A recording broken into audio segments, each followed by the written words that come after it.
is for Americans and Americans only. What I'm about to tell you should piss you off, but probably not surprise you. When you search publicly traded private prisons on Google, this is the first headline to appear. 12 best prison and law enforcement stocks to buy right now. The article says, it's no secret that the United States has an inmate problem. This is where prison and law enforcement stocks help alleviate some of the burden on the government. Are you talking about mass deportation? What do you do with the 8 to 10 million people already here? Okay. Look, Trump's deportation plan is a crude and unconstitutional attack on first-generation Americans, undocumented law-abiding workers, and Hispanics in particular. It's not about safety or drugs or cartels. It's about money. While Trump will never be able to deport 12 million people, that would take over 30 years, he doesn't have to. What he needs done is to arrest and detain tens of thousands who will then be incarcerated in private prisons, prisons for profit. And guess who's investing in these prisons? I want folks at home to look. Look at what members of Congress are invested in private prison companies who receive this kind of money, and look at the votes on this bill. It is atrocious that people are lining their pockets with private prison profits in the name of a horrific tragedy and the victim of a crime. It is shameful. The same Congress that passed this bill, the Lake and Riley Act, which allows immigration authorities to detain immigrants who have been arrested over accusations of theft, making a mockery of American civil rights and due process. Well, now Congress is investing in these private prisons where those who are arrested will be detained. And arresting them is easier than ever. Forget that pesky Constitution. All it takes is an accusation by anyone. Even an ICE agent can walk up to a brown person and ask where they got their iPhone. And if he doesn't like their answer, arrest them. And the odds are they'll end up in one of these for-profit prisons. It is absolutely shameful. And Mr. Speaker, I'll conclude with this. In a few months, there are members of Congress who voted for this bill who are going to pretend they didn't know about all the bad things that are going to happen because of it.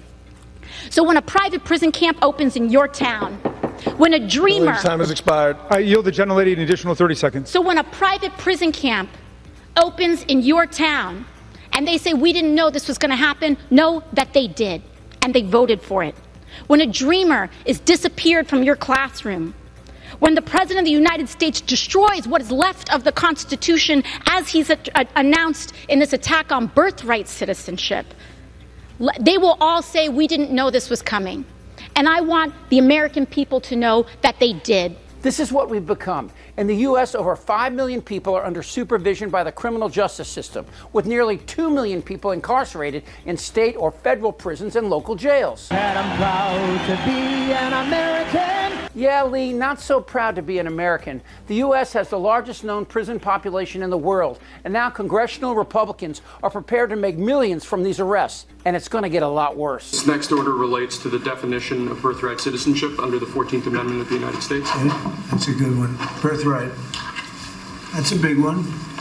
And on now to a Fox News alert. The hearing for Trump's executive order ending birthright citizenship is now over in Seattle. Judge Cooner slamming Trump's birthright citizenship executive order as a, quote, blatantly unconstitutional order. That was likely the plan all along, to get this before a 6-3 Supreme Court and see if the president can get a ruling in his favor. The 14th Amendment guarantees citizenship to anyone born in the U.S., and that included children of undocumented American workers. That number's close to 2 million people. There are also Americans who were brought into the U.S. as children and who've grown up and become lawyers, doctors, professors. They too would be in harm's way should the Supreme Court rule the 14th Amendment does not apply to them. But it might include people like Vivek Ramaswamy, whose parents, not U.S. citizens, fail to qualify under whatever conditions are eventually drafted. Did your father also take the citizenship test, and is your father a citizen? He did not, and that's a choice that he has made for familial reasons, but my mother did, and I think that every immigrant who comes to this country in order to become a full voting citizen has to do the same. And I believe in being consistent about my policies where... So your father is not a citizen of the United States? He's not. Okay. And your mother, when did your mom take the citizenship test? Was it before or after you were born? After I was born. After you were born. Okay. After years of being in this, following the legal process of becoming a naturalized citizen, she followed it through the legal process.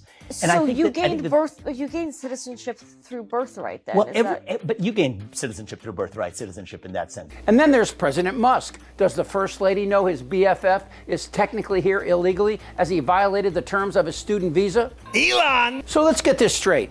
Congress has passed a bill allowing for a roundup of both undocumented and U.S. citizens, but only Hispanics, not the 600,000 undocumented from India who are here, or the 500,000 Europeans here illegally. And members of Congress can now invest in these prisons after passing a bill which will fill these prisons to the max, rewarding themselves with millions of dollars. Now, even if you're a MAGA dotard, come on, that's f***ed up, right?